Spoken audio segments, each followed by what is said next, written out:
I thought we ate well, but looking back now that I know what I know, we probably didn't eat the best. Younger, my parents being who they were and not educated and not responsible, we had peanut butter and jelly sandwiches for dinner, and noodles and butter for dinner with salt. And I realized that, the chicken nuggets that I got at McDonald's that, maybe were a little bit better because it wasn't the hamburger that everybody said was bad, probably wasn't as good as I thought it was. Pop-Tarts in the morning, they were just things that back when we were growing up, nobody really knew that it wasn't so good for us.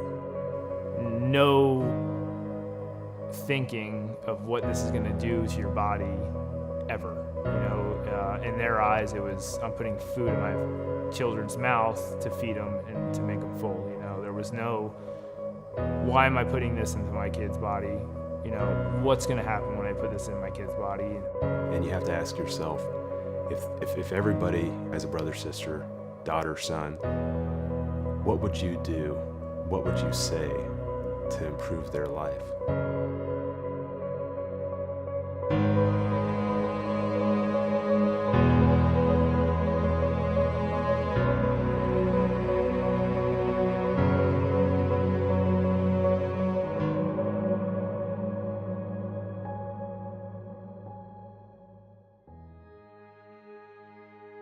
Growing up eating was a challenge. I would never say I was in the best shape of my life when I was younger. I struggled with that a lot. I was by no means was I fat, but I was out of shape. And when I made it to Team USA, it was apparent, very, very apparent. It's funny because my wife, she pulled a picture out one day and was like, "You remember this?" And I'm like, "Who is that?" And she was like, "That's you." And I'm like, "You were kidding me, right?" And I had a belly, I had a gut. I was like skinny fat, and and it was an eye opener, and coming from what that was to now is you wouldn't even know who I was when I was back in the day, So seeing that, I was like, wow, this is crazy. My wife, for a perfect example, by no means is she going to the CrossFit Games, but she'll outlive me. She'll outlive most people. One, because she is who she is, and she has the biggest heart in the world. But two, she thinks about everything she puts in her mouth. Well, I was fortunate enough, like I said, to have an upbringing that was, that I had values instilled in me when it came to being healthy and being active and the importance of trying to just be a happy person. And then I started realizing that, it's important to eat healthy. It's important to focus on giving your body the nutrition it needs to do what it's supposed to do. And I think, that kind of opened up more doors. To me personally, I like to try and live my life as natural and holistically as possible. And it's just like one thing kind of led to another. And it's not to say I'm perfect, because I'm not. I definitely have my days where I sit on the couch and do nothing, or I eat something that probably wasn't the best for me. But you know what? It's about balance, and it's just about trying to be better than you were before. Before we got married, I was conscious about it, but I wasn't as conscious as I am now, because she is, wait a second before you put that in your mouth, what's in it? Because a lot of these stores you go to, even Whole Foods, it's supposed to be super healthy Whole Foods, it could say gluten-free on it and have 30,000 grams of sugar in it. Well, I actually went to nursing school and I took nutrition then, and everything they taught us was the food guide pyramid, and so you assume since you're being taught that that's correct. But as we got older and things changed and evolved, and Nate's always been super hypersensitive to his diet, that made me more hypersensitive to my diet. And that's probably where we've evolved along the way. I found it to be a lot simpler because it's, a whole food, plant-based diet really is restricting when you look at it, because the fast food restaurants, there's not a lot you would eat there, so you just don't go to them. When I was eating paleo, it was like, oh, I can just go eat, just throw a bunch of meat on a plate and I'll be okay. And I disregarded the fact that there was a bunch of butter on it, that the meat wasn't very good quality. There's a lot of things there, and I started to feel sick. When you're eating a diet that's more restrictive, you find yourself making much better choices, and it's simpler to do so. It eliminates that gray area. So, if decisions are black and white, I think when you get into some of these diets, these fad diets, there's a lot of gray in them, especially if you're not eating out of your own kitchen. You're actually having to travel, and you don't know really how they prepared it, what's in it, and a lot of those things can actually be detrimental to feeling better. And so pretty soon you're not feeling better, asking yourself, why am I even on this diet? And then you go back to where you were before, which wasn't any good. I've actually enjoyed it, and I know my wife has enjoyed it. We watched the movie What the Health, and I think that was the final straw. We already, knew a lot about thinking that animal food or animal products weren't the best. But then it was definitely the movie What the Health that kind of sent us to the next stage of it. For me, it was the end, and I didn't like who was funding who.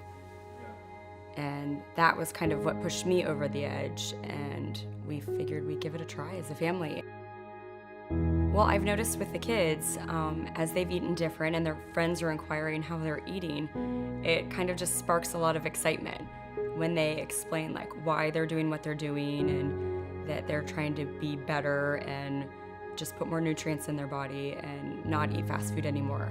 I can tell they're excited about their new journey too. By us all choosing to do it together has made it so much easier. Our daughter really wanted to do it. I think it was a kind of a trendy thing, and as much as there's that herd mentality within teenagers, sometimes it's fun to be a little bit different too. And I'm not sure if she had a role model within her school that she was following, or if it was somebody on TV, an actress or somebody that she wanted to follow, but she was the first one to bring it to our attention. But that was too big of a change for us to swallow at the time. And so she would wake up one morning and she'd be a vegetarian or a vegan, and she would tell us that. And then at dinner, her only option was what we cooked, and so all of a sudden now she's eating meat again. And so it was the ups and downs for her. I truly think that if you're gonna make a huge life change like this, you have to do it as a family.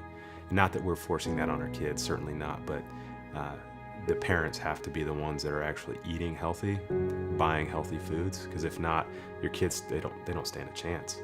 When I see them eating better and having more energy and teaching their friends what they've learned, it makes me feel so much more accomplished as a parent. I feel like I'm really giving them something that they can use for the rest of their lives. So I would say in our previous diets, meat was the foundation of every meal I made. I thought I had to feed my husband protein, mostly meat at every meal, and then some vegetables on the side. So it drastically changed the landscape of our meals. There's just as many meals to make. There's so many alternatives that it actually creates a whole new palate and an excitement for eating. Or even when we do make cookies, there are vegan recipes for cookies, and my family finds that they're even yummier than the regular recipe. I guess I would hope that my son will just get to be the kind of person that Cody and I would be proud of. We want him to know what it is to be a good person, and I think that anybody's child learns by example, and I would like to believe that we're good people, and that he'll learn that through us. I want him to have that same upbringing that I had. I want him to understand what it means to be healthy, to eat real whole foods. I think I think that that's key, and I think that that's something you can teach to kids at a really young age, where, you know, most kids that you see nowadays are reaching for the junk food or the over-processed food. I don't think it has to be that way. I think that change and that mentality starts with us, the parents, with the caretakers, to show them that this is important. And I think that the more that people start doing that, I think the healthier our future generations will be. I always remember one thing, and I'd always think it was wrong, and it was a saying, and is you can't outwork a bad diet. And I was like, you know, bullshit. I could do that, right? I could go to the gym for 5 hours and I could go out and eat McDonald's. I'll be straight, you know, I'll be fine. That doesn't work, right? And where I came from, you know, I was a Green Beret in the Army, and you know, that's high caliber. You know, we're always moving, we're always doing everything. That's when I really learned, you know, you really can't outwork a bad diet. One mission in Special Forces, we went out in the middle of the desert, and we rucked for 100 miles. In 5 nights, we rucked 100 miles and 100-pound rucksacks. It was about 100 degrees at night walking, and about 120 in the day. So we get back, we get picked up, we get back to base, and me being myself, I'm like, I'm gonna go work out. Being completely depleted of all my nutrients, all my water source, I go ahead and throw back 2 scoops of pre-workout. Halfway to the gym, I start having AFib. I go into AFib. My heart rate was about 190 beats per minute, and then when it stopped, me completely resting. It was 190, completely resting. So my medic pulls me across, throws an IV in me, and sees what's going on. Hey, you're in AFib. You know, you're going to the hospital from this. I'm like, what the hell, man? Like, I take this every day. You know, everything should be fine. Not when your nutrition's off. I was addicted to caffeine, you know, and a lot of us are, you know, and don't really realize it until you're off of it. I decided I'm cutting it out, right? I could get through this. I'll be depressed, you know, and, you know, my lifting will go away. My Metcons, my metabolic conditioning is going to go down, but I'm just going to have to get through it, you know. It took a long time, about a year, until I came back and, you know, back to working out and being happy with what I was doing. But that just goes to show you, like, I was healthy. I was super healthy. I'm a Green Beret, you know, like, one of the hardest things you could do in the Army. I played for Team USA, and I'm in the local area, one of the, you know, top-ranked CrossFitters in the area, and caffeine's taking me down, you know, and I really laughed about it, but deep down inside, I was like, this is insane. Like, I don't do anything. I don't drink. I don't do any drugs. I don't even take aspirin when I, you know, have a headache. And caffeine's taking me down, you know, like, how blind am I to not realize that I was addicted to this caffeine? So after that whole issue I had with drinking Red Bulls, and I was in the hospital multiple times, it really opened my eyes about supplements in general. I think I was a victim of marketing like everybody else is, and I think I maybe thought I was doing the right thing for myself, and in hindsight was actually probably doing, you know, more damage than good. And then I look at some of the other supplements that are out there, and there are a lot of them out there that are being pushed as though that's what a lot of professional athletes are taking. They're being pushed as though that's what a lot of Olympic athletes are taking. And but if you're in that world, you realize that they're not taking them. I've been around a lot of guys, and I haven't seen them take pre-workout before. But if I go into just your regular Globo gym, you see everybody talk about taking pre-workout. I got into competing in CrossFit, and enough that I actually had a coach, and I aspired to compete in the CrossFit Games. I was sponsored by a supplement company, And all that meant was I got free supplements, which you know, if you're spending hundreds of dollars every month and now all of a sudden you're getting them for free, that was a great benefit. I immediately had trouble sleeping, you know, so there was obviously issues with how my body was responding to taking some of those, and there were a lot of things in those supplements that I didn't even know what they were. I was just taking them because they told me to take them.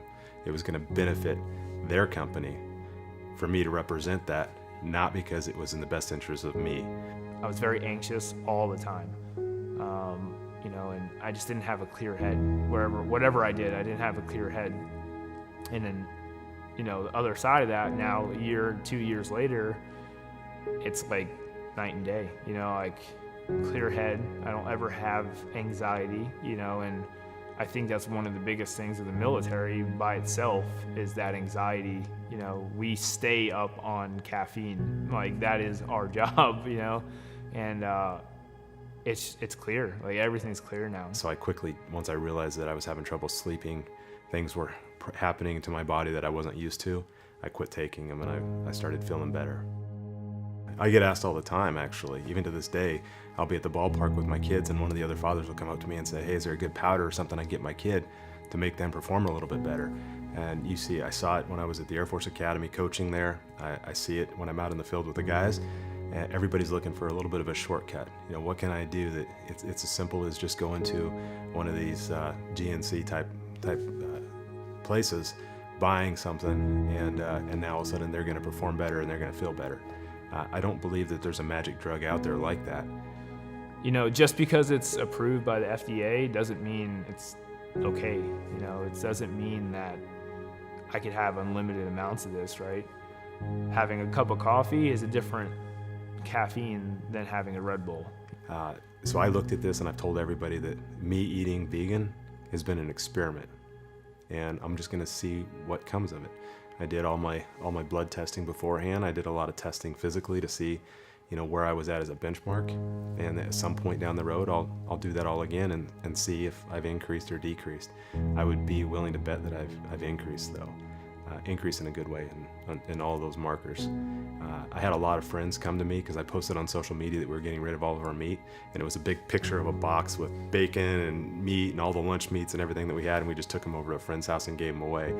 And you know, somebody said, well, we'll say goodbye to all your muscle mass, you know, because those days are over. And it hasn't. I can tell you that I haven't. If anything, I've increased my strength being on this diet, which is kind of amazing if you're somebody who says, well, how do you get your protein? How do you maintain your muscle if you're not eating any meat and you're not supplementing all of that protein? And it's because I'm getting it from natural foods.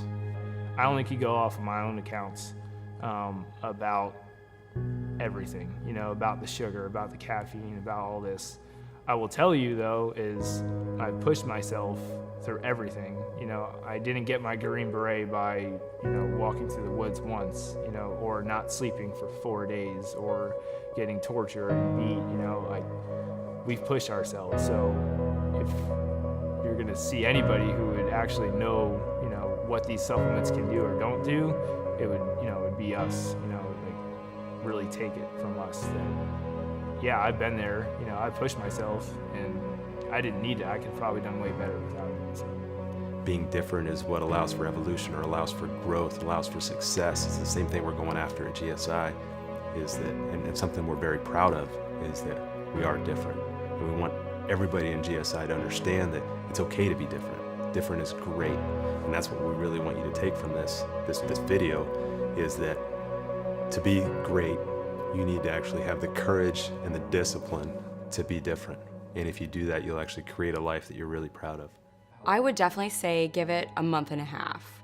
At 3 weeks, I started feeling amazing. That's when changes definitely started happening. I started losing weight, not a lot, but just gradual, but it was mostly like inflammation, where I just felt that my body was holding on to extra water and sodium and who knows what, but it eventually just started to dissipate at 3 weeks.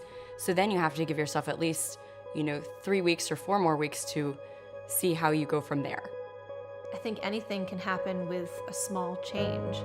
I think that if you feel like you're not where you want to be, or who you want to be, or doing what you want to do, I think that the first thing to do is something. And instead of going to the gym or even going for a walk, just adjust your diet a little bit is life-changing. If you feel like you're not as healthy as you could be right now, it doesn't mean you have to, go through the roof and go crazy and change all these things about your life all at once. I think that's actually unrealistic. I don't think that a lot of people can do that. It takes time, and I think that even though it does take time, I think it's worth it. And I think that when you do start to make those small changes, you start to realize how worth it really is.